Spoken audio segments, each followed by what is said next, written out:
नमस्कार दोस्तों, welcome to Byju's government exam prep channel. दोस्तों, आज हम लोग डिस्कस करेंगे डेली करंट अफेयर में 11 जून 2021 के न्यूज़पेपर में से, जो कि आपके exam CHSL combined graduate level, NTPC intelligence bureau, CPOSI Delhi police, Bihar police, UPSI and other state services UPPCS Bihar, Rajasthan, MP, Chhattisgarh, Jharkhand के अलावा बैंकिंग सर्विसेज के करंट अफेयर्स के लिए यह लाभदायक होगी। तो आइए एक एक करके डिस्कस करते हैं।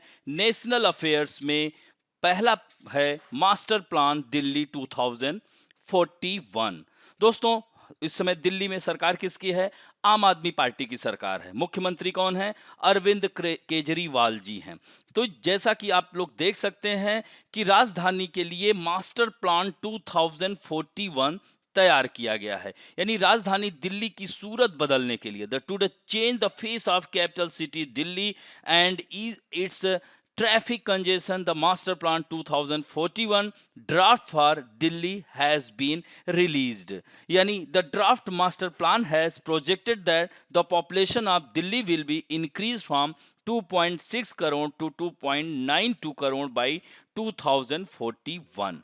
यानी यह जो जनसंख्या है दिल्ली की 2041 तक 2.6 से लेकर 2.92 यानी लगभग 3 करोड़ आबादी हो जाएगी। तो ऐसे में ध्यान रख करके ही इस 2041 मास्टर प्लान को ड्राफ्ट किया जा रहा है। The proposed plan has been prepared keeping in view the needs of the population, यानी आबादी की जरूरतों को देखते हुए प्रस्तावित प्लान तैयार किया गया है। जैसे कह सकते हैं, the draft master plan has been kept upon the public scrutiny for the next 40 days, यानी मास्टर प्लान के मसौदे को 45 दिनों के लिए सार्वजनिक जांच के लिए खुला रखा गया है। यानी इसमें आम लोग भी अपने व्यू बता सकते हैं कि क्या और सुधार करना चाहिए। According to the draft Delhi master plan 2041 prepared for the development of Delhi over the next 20 year, affordable rental housing, full-fledged residential areas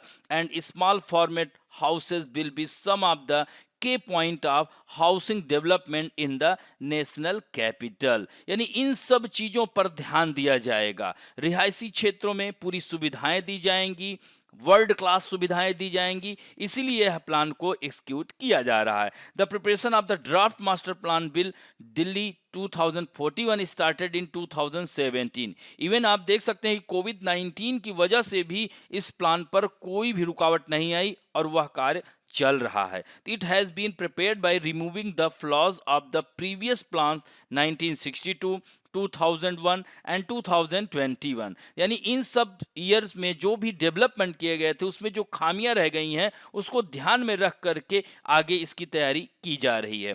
इस प्लान का लक्ष्य यही है कि making Delhi liveable and safe, यानी रहने योग्य और सुरक्षित बनाना।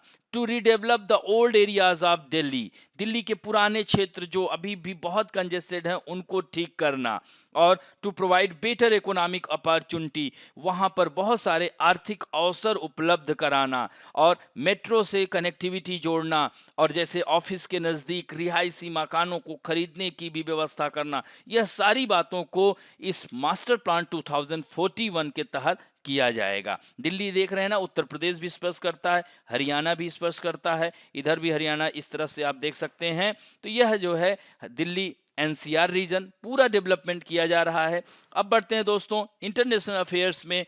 Twitter ban in Nigeria. Nigeria दोस्तों, जैसा कि सुना होगा, यह अफ्रीका महाद्वीप में स्थित देश है। इसकी कैपिटल आबुजा है। यहाँ पर बोको हराम नामक आतंकवादी संगठन काफ़ी अरसे से 2001 से ही यहाँ पर परेशान कर रखा है। तो यहाँ पर ट्विटर ने बैन कर दिया। ट्विटर ने नाइजीरिया की जो राष्ट्रपति हैं मोहम्मद बुहारी की ओर से किए गए कुछ ट्वीट को यह कहते हुए डिलीट कर दिया कि वह नियमों का उल्लंघन करते हैं। यानी Twitter deleted some tweets made by Nigerian president Muhammadu Buhari saying that they violated rule, यानी वह रूल का उल्लंघन कर रहे थे, जिसकी वजह से ट्विटर ने बैन किया। ऐसे में नाइजीरिया ने इस माइक्रो ब्लॉगिंग साइट को ही बैन कर दिया और उसने जो है कू को अपनाया। और कू हमारे भारत का स्वदेशी ऐप है, जो कि ट्विटर के विकल्प के रूप में तैयार किया गया है। 2020 में ही इसको स्टैब्लिश किया गया था। तो currently more than 6 million people are using the app Koo, और इसमें हमारे देश के कई मिनिस्टर सब इसे यूज कर रहे हैं। Recently Koo has received an investment of $30 million from venture capital firm. Along with this, the valuation of Koo has been estimated $100 million. तो the Koo app was launched in 2020 और यह आत्मनिर्भर ऐप इनोवेशन चैलेंज अवार्ड भी जीत चुका है कू app. और हमारे देश के प्रधानमंत्री मन की बात में भी इस ऐप की चर्चा कर चुके हैं। तो ये बहुत ही चर्चित है, ध्यान रखेंगे। और Koo app was founded by the Aprameya Radhakrishnan and Mayank Bidawatka, इन्होंने इसको इस्टेब्लिश किया था। थोड़ा नाइजीरिया को देख लीजिए मैप में। तो नाइजीरिया आप देख रहे हैं अटलांटिक ओशियन यानी कोस्ट को स्पर्श कर रहा है। इधर नाइजर भी एक देश है, इसकी कैपिटल नियामे है। ये चाड देश है, यहाँ पर देख रहे हैं ना चाड, और ये चाड लेक भी है, second largest lake in Africa continent. और चाड की कैपिटल है नजक जेमना। और इधर कैमरून भी है, इसकी राजधानी यूडाम्बे है, याद रखें यहाँ पर दिया हुआ है। और यह बेनिन है, बेनिन, टोगो, घाना, इसके आगे बढ़ेंगे तो मिलेंगे देश। तो इसकी कैपिटल है पोर्टो नोवा, ध्यान रखेंगे। तो इस तरह से यह नाइजीरिया है। अब बढ़ते हैं दोस्तों, नेक्स्ट है ग्लोबल हाउस प्राइस इंडेक्स 2021 आ गया है। तो इसमें भारत में वर्ष 2021 की पहली तिमाही के दौरान मकानों की कीमतों में गिरावट दर्ज की गई है, यानी home prices decline has been registered in India during the first quarter of the year 2021। Due to this India has slipped 12 places to achieve the 55th place in the global home price index. सोचिए total 56 देशों में भारत का 55वां स्थान है और 56 rank जो है Spain की है। तो India had rank 43rd in this index during the first quarter of 2020, यानी इससे पहले जो है इसकी 43 रैंक थी, अब बढ़कर 45 हो गई। तो यहां पर आप देख सकते हैं international property consultancy Knight Frank has said in its recent report that during the first quarter of 2021 there has been a decline for 1.6% in housing prices in India on a annual basis. तो साल 2020 की तीसरी तिमाही से लेकर 2021 की पहली तिमाही तक भारत में रेजिडेंशियल मकानों की कीमतों में 0.6% और 2020 की जो क्वार्टर तिमाही थी उसमें 1.4 की हालांकि वृद्धि देखी गई है। तो Knight Frank report showed that America has been the highest annual price growth rate since 2005 with an annual growth of 13.2%। And याद रखेंगे इसमें नंबर 1 पर टर्की ही है 32% वृद्धि के साथ, और इसके बाद न्यूजीलैंड है 22.1 और लग्जमबर्ग 16.6। सबसे खराब स्थिति भारत और स्पेन की है, स्पेन की 56 एंड इंडिया की 55th रैंक है। अब बढ़ते हैं दोस्तों इन्वायरमेंट एंड इकोलॉजी में। Indian scientist will get accurate warning of tropical cyclone even before the satellite, यानी भारतीय वैज्ञानिकों ने उपग्रहों से पहले मिलेगी उष्णकटिबंधीय चक्रवातों की सटीक चेतावनी। जैसे अभी आप लोगों ने देखा होगा अरब सागर में ताउते चक्रवात आया था, और फिर इधर जो है यहां पर भी चक्रवात यास आया था। तो इसकी जानकारी जो है IIT खड़गपुर के छात्रों ने यह पहले ही, यानी हिंद महासागर में बनने वाले चक्रवाती तूफानों का पता कम से कम 4 दिन पहले ही लगा सकते हैं। उन्होंने ऐसी तकनीक का विकास किया है। This technology has been developed under the climate change program, जलवायु परिवर्तन या कह सकते हैं तकनीकी विज्ञान प्रौद्योगिकी विभाग के जलवायु परिवर्तन कार्यक्रम के तहत इजाद की गई है। Remote sensing technology has been used this for to detect this tropical cyclone. इससे पहले रिमोट सेंसिंग का प्रयोग किया जाता था। तो the technology that scientist have developed is based on detecting tornadoes and rotating air whirlpool much before a storm occurs. Scientists use the shortest distance between two objects to identify and analyze tornadoes.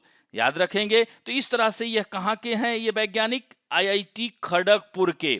यह जो है, और इन शोधकर्ताओं ने monsoon के बाद जो 4 विनाशकारी तूफान आए थे, फाइल इन 2013 में, वर्दा, गाजा, मादी, ये सब 2013-18, तो इसी पर रिसर्च करके वैज्ञानिकों ने यह खोज निकाला है और भी भारत के वैज्ञानिक की जर्नल में भी प्रकाशित किया गया है। यानी 90 घंटे पहले ही चक्रवात की सटीक जानकारी मिल जाएगी। तो इस तरह से आप देख सकते हैं कि tropical cyclone form on upper surface of the atmosphere and cyclone that form before monsoon are caught very quickly। यानी मानसून के बाद कह सकते हैं चक्रवात जो मानसून से पहले बनते हैं वह जल्दी पकड़ में आ जाते हैं, जबकि मानसून के बाद बनने वाले जो तूफान होते हैं उनको तेजी से नहीं पकड़ा जा सकता। अब अभी देखिए 2020 में अम्फन चक्रवात ने 95,640 करोड़ रुपए का नुकसान हुआ। दुनिया की 10 सबसे महंगी आपदाओं की सूची में इसे शामिल किया गया है। इसके साथ साथ भारत, श्रीलंका, भूटान, बांग्लादेश का पर भी इसका असर पड़ा था।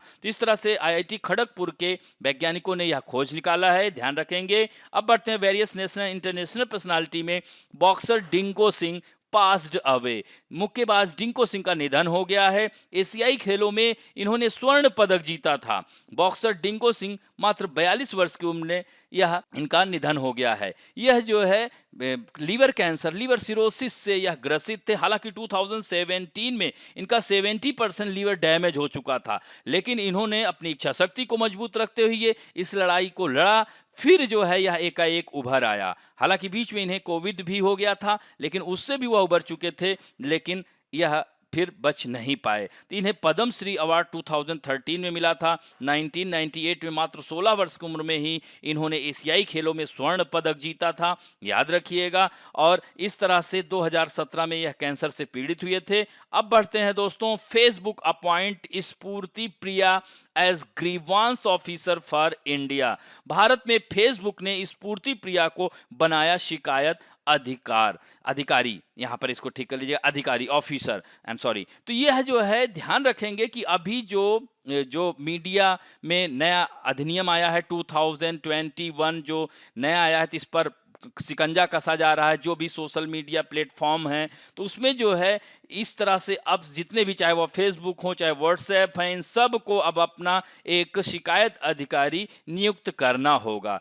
तो इस तरह से according to the website of the leading social media company Facebook, it has appointed Spoorthi Priya as the grievance officer for India. The move comes in the backdrop of new IT regulation. जो नया आईटी रेगुलेशन आया उसी के बाद ये हुआ।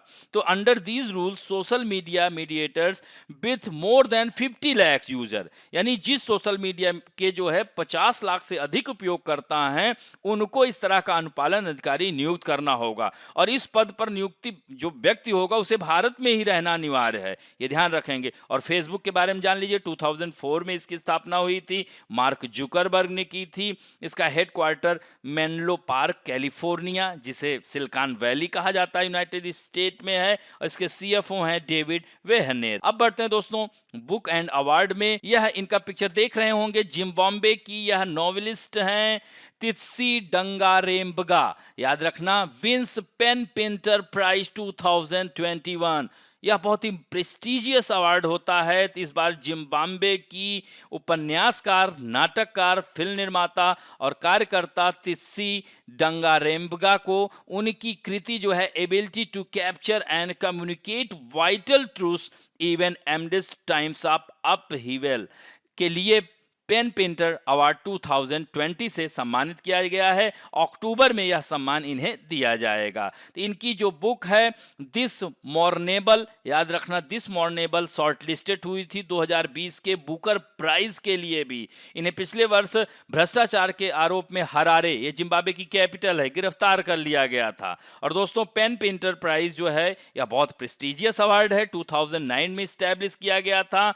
Nobel पुरस्कार विजेता हेराल्ड पिंटर के नाम पर इस पुरस्कार की स्थापना की गई है। और इसका उद्देश्य ही है स्वतंत्रता एवं उत्कृष्ट लेखकों को प्रोत्साहन देना। और यह वार्षिक पुरस्कार ब्रिटेन, आयरलैंड राष्ट्रमंडल के किसी सदस्य देश के लेखक को दिया जा सकता है। और दोस्तों यह जो है हमने दिया, इसमें जो इंपॉर्टेंट है, ये सारे याद करने की आवश्यकता नहीं, हो सके तो 2009 वाला याद रखना जो पहला मिला था, और 2014 का सलमान रुश्दी साहब जो कि भारतीय मूल के हैं, यह जो है इनको बुकर पुरस्कार पुरस्कार भी मिल चुका है। दूसरे ऐसे भारतीय मूल के व्यक्ति थे वीएस नायपॉल के बाद, तो यह बुकर पुरस्कार भी पा चुके हैं। तो भारतीय मूल के हैं तो इनका नाम याद रखिएगा। अब बढ़ते हैं दोस्तों, India Tilottama Shome wins best actress award at UK Asian film festival.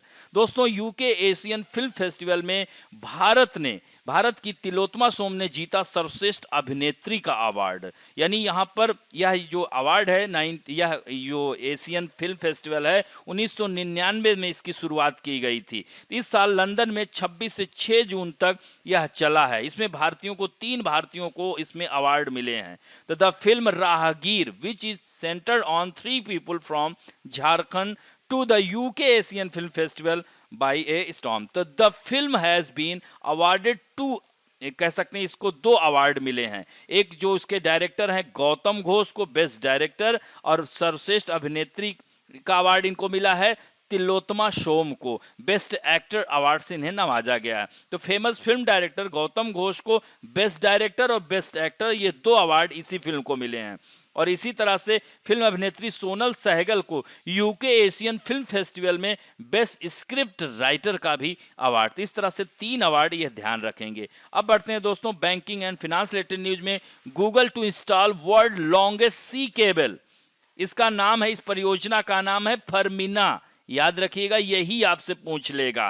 तो दुनिया की सबसे लंबी समुद्री केबल बनाने के लिए तैयार हुआ है। खासकर 2019 यानी कोविड-19 के आने के बाद से इंटरनेट नेटवर्क की जरूरतों को देखते हुए गूगल ने यह कदम उठाया है। यह परियोजना ब्राजीलियाई उन्मूलनवादी और लेखक के नाम पर इसे फर्मिना दिया गया है, और यह पेंडेमिक के बाद यह एक्टिव ज्यादा हुई है। तो Firmina marine cable will improve access to Google services for user in South America. यानी यह अमेरिका यानी यूनाइटेड स्टेट ऑफ अमेरिका के पूर्वी तट से स्टार्ट होकर के ब्राजील, अर्जेंटीना, उरुग्वे तक को यह जोड़ेगा। इसमें 12 फाइबर जोड़े शामिल किए जाएंगे। तो यह इस तरह से आप जैसे search Google Cloud, YouTube search, Gmail user, इन सब के लिए को यह पहुंच तेजी प्रदान करेगा। तो इसमें जैसे आप देखिए यहाँ पर फर्मिना, ये देख रहे हैं ना, ये है यूनाइटेड स्टेट ऑफ अमेरिका,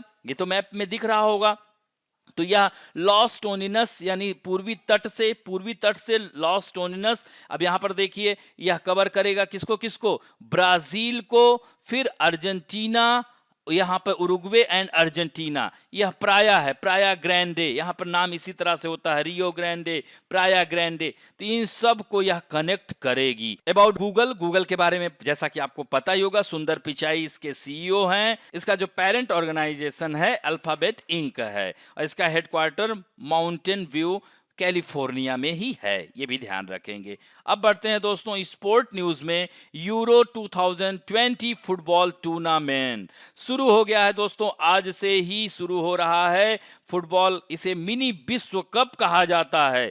पहली बार यह 11 देशों में आयोजित हो रहा है, और इस टूर्नामेंट का स्टार्ट हुआ था 1960 से। अभी तक 15 यूरोपियन चैंपियंस टूर्नामेंट को 10 टीमों ने जीता है। यानी 3 बार सबसे ज्यादा जर्मनी और स्पेन ने जीता है, 2 बार जो है फ्रांस ने यह जीता है टाइटल, और 1 बार सोवियत संघ, Italy, Czechoslovakia, Netherlands, Denmark, Greece व पुर्तगाल ने जीता है। इसमें ग्रुप ए में जैसे टर्की, इटली, वेल्स, स्विट्जरलैंड, रोम और बाकू, अजरबैजान, यह सब जुड़ेंगे। ग्रुप बी में डेनमार्क, फिनलैंड, बेल्जियम, रूस, सेंट पीटर्सबर्ग, कोपेनहेगन, और ग्रुप सी में नीदरलैंड, यूक्रेन, ऑस्ट्रेलिया नहीं, इसको ठीक कर लीजिएगा, ऑस्ट्रिया होगा, आई एम सॉरी, इसको ध्यान रखेंगे, ऑस्ट्रिया, ये ध्यान रखेंगे, यह AUSTRIA, ठीक है, ऑस्ट्रिया।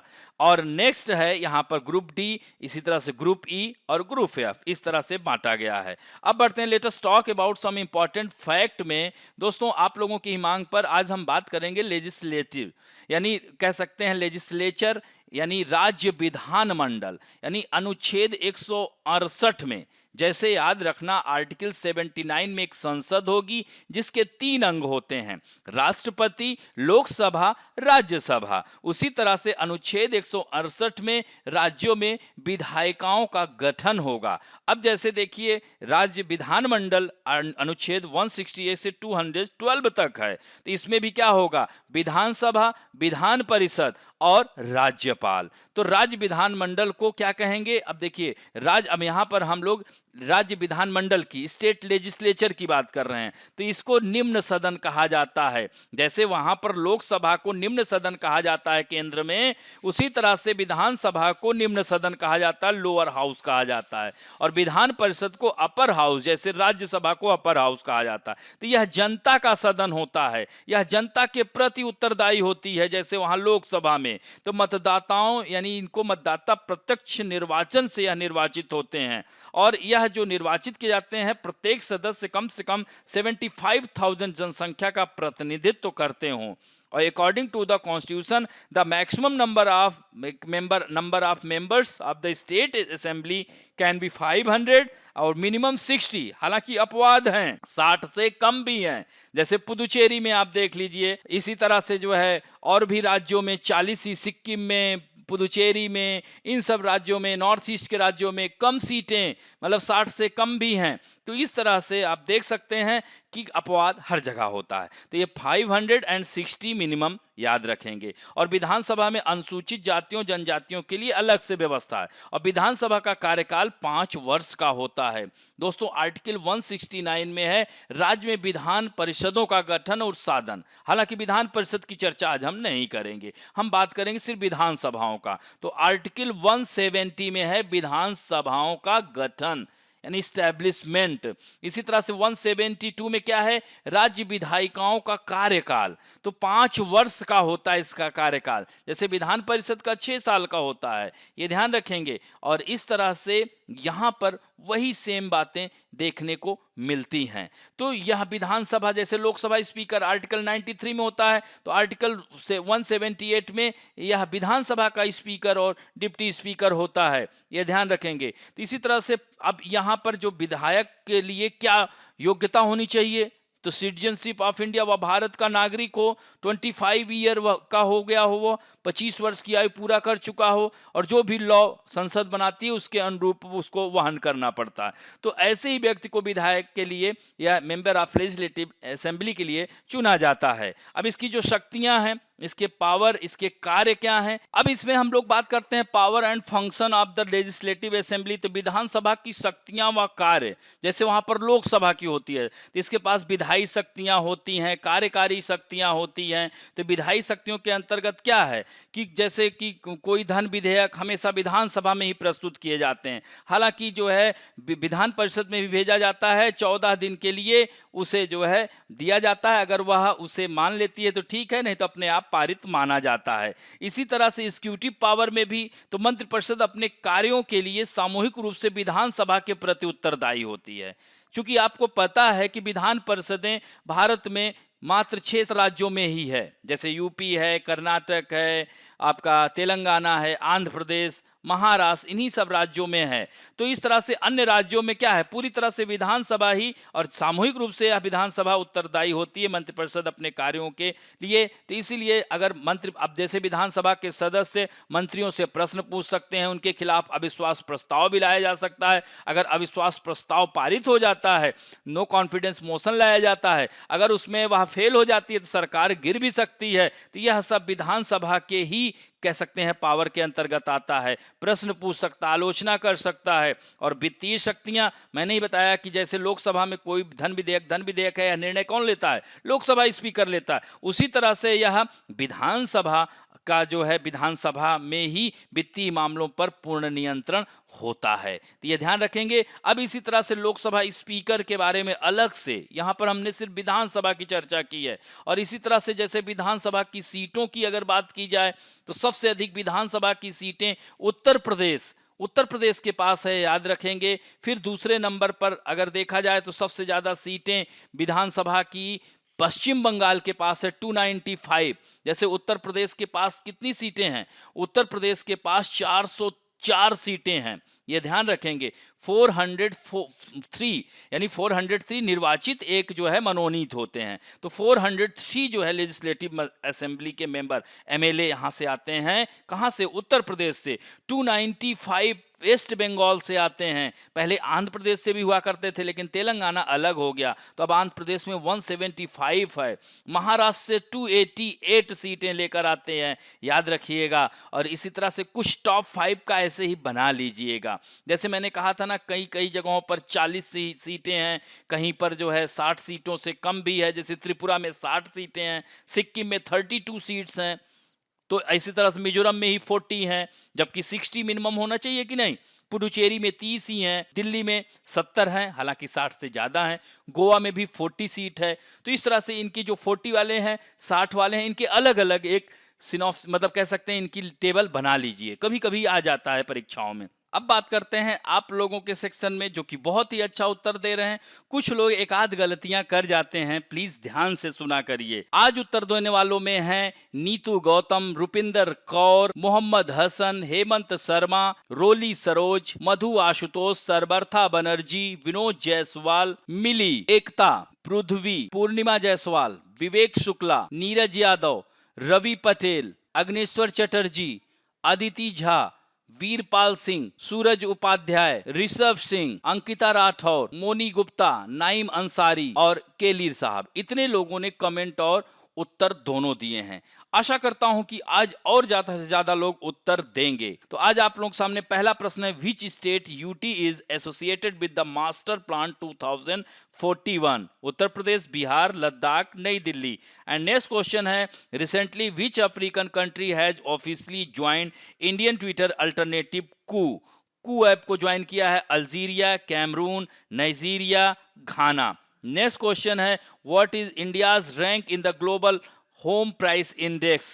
50, 52, 53, 55।